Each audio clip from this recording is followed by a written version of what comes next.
Bonjour et bienvenue à la Botanique du Cœur, sur cette chaîne de contes et de relaxation. Aujourd'hui, je te raconte une nouvelle aventure de Petit Grain. Installe-toi confortablement, il n'y a qu'à écouter. Dans le village paisible des cerisiers, où les branches fleuries peignent le ciel de touches roses et blanches, l'air avait toujours un doux parfum de printemps. Et c'est dans ce village que vivait Petit Grain, un garçon pas comme les autres. À l'intérieur de Petit Grain, un jardin d'émotions fleurissait. Il montrait les saisons de son cœur. Et en fonction de ce qu'il ressentait, chaque jour, son jardin du cœur était différent. Ce jardin, c'était un peu comme un espace magique où chaque émotion, chaque sentiment poussait comme des plantes, des fleurs, des arbres, et dans lequel il y avait parfois des tempêtes. Un matin, Petit Grain se réveilla avec une sensation étrange. Quelque chose en lui avait changé.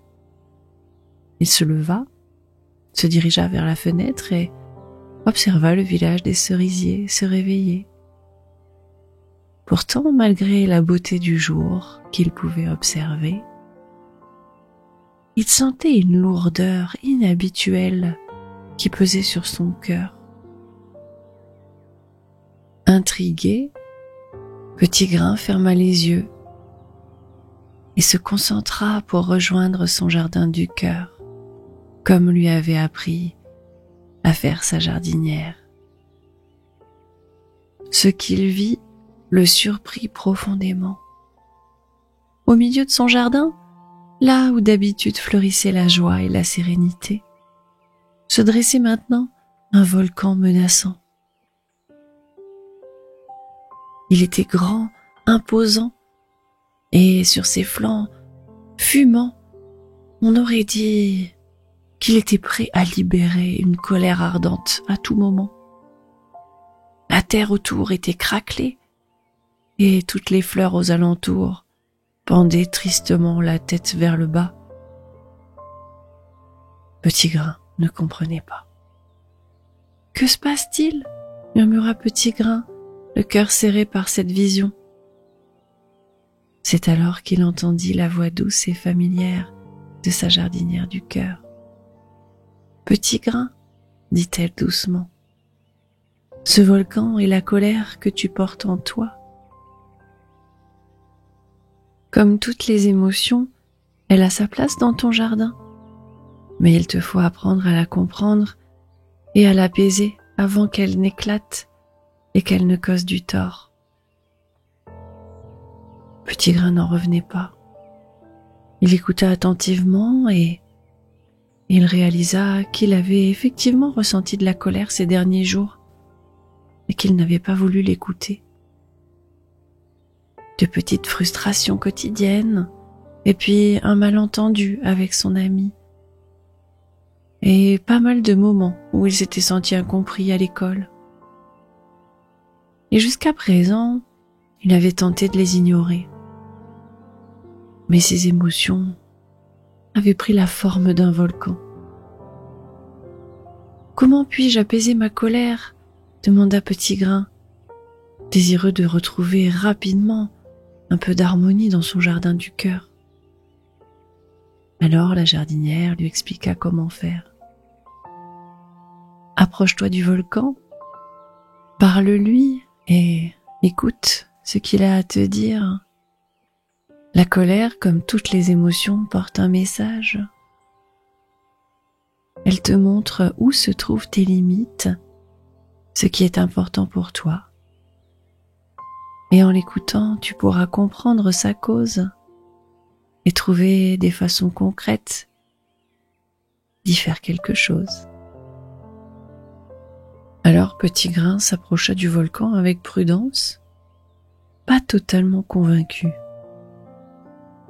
Mais il avait appris à faire confiance à sa jardinière du cœur. Elle avait presque tout le temps raison. Alors il gravit péniblement le volcan de la colère, et arrivé au sommet, il posa ses mains dans la terre et ferma les yeux. « Je t'écoute », dit-il simplement avec sa toute petite voix. Et à sa grande surprise, le volcan se mit à parler. Sa voix était grondante, mais pas menaçante. Il raconta à Petit Grain qu'il avait été drôlement perturbé par toute la frustration accumulée, tous les besoins non exprimés et toutes les limites non respectées.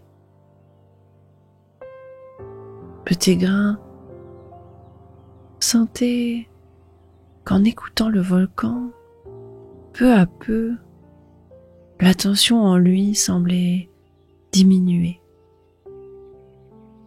Comme si écouter sa colère lui permettait déjà de commencer à l'apaiser. Alors Petit Grain écouta encore toutes les histoires que la colère avait mémorisées, toutes les injustices que Petit Grain avait vécues ces derniers temps. En écoutant la colère, peu à peu il comprit que c'était surtout la grande addition de toutes ces petites choses qui avait fait grandir ce volcan. Alors Petit Grain sortit un cahier de sa poche. Il aimait bien écrire et dessiner. Il dit au volcan : « Je t'écoute. Je vais noter tous tes soucis. Parle avec le cœur. Il n'y a pas de bonne ou de mauvaise idée. On va tout noter ensemble et ensuite on pourra réfléchir à quelles sont les meilleures solutions pour pouvoir t'apaiser. » Alors le volcan, se sentant entendu, décida de faire la longue liste de toutes les choses qui l'avaient énervé ces derniers temps. Et Petit Grain, patiemment, écrit sur son petit carnet. Et à force d'écrire, il réussit à prendre du recul par rapport à toutes ces petites choses, certes parfois énervantes. Et il réussit aussi à se rendre compte que toutes ces petites choses auraient pu se régler bien plus facilement s'il en avait parlé immédiatement. Alors Petit Grain prit la décision d'apprendre à un peu mieux exprimer ce qui lui posait problème. Il se dit qu'il valait mieux dire simplement quand quelque chose ne nous convenait pas, plutôt que de garder ça à l'intérieur de nous. Et il savait très bien qu'en étant calme, on pouvait avoir de belles discussions et surtout trouver de bonnes solutions. Le volcan, en voyant la sagesse de Petit Grain, en tira lui aussi une leçon. Peu à peu, il commença à se calmer. La grosse fumée épaisse qui sortait de son cratère commença à diminuer et les fissures de la terre se refermèrent d'elles-mêmes. Et les fleurs aux alentours retrouvèrent leur pleine vigueur. Petit Grain comprit alors que sa colère n'avait pas forcément besoin d'être une force de destruction. Elle pouvait simplement lui parler, lui expliquer ce qui lui posait problème et ses inquiétudes, un peu comme un guide pour mieux comprendre ce dont on a besoin et communiquer avec les autres. Avec la jardinière du cœur, ils décidèrent de planter autour du volcan des fleurs de patience, d'écoute et de communication pour pouvoir aider le volcan à apprendre à communiquer sa colère autrement. Et chaque jour, Petit Grain allait écouter son volcan de colère pour être sûr de ne rien rater et lui éviter une grosse explosion. Alors, si toi aussi tu ressens beaucoup de colère, n'oublie pas de simplement l'écouter. Mais attention, n'écoute pas ses explosions et sa virulence. Écoute profondément la longue liste des choses qui l'ont inquiété et ensuite, ensemble, essayez d'y trouver des solutions dans le calme, la douceur et la bienveillance.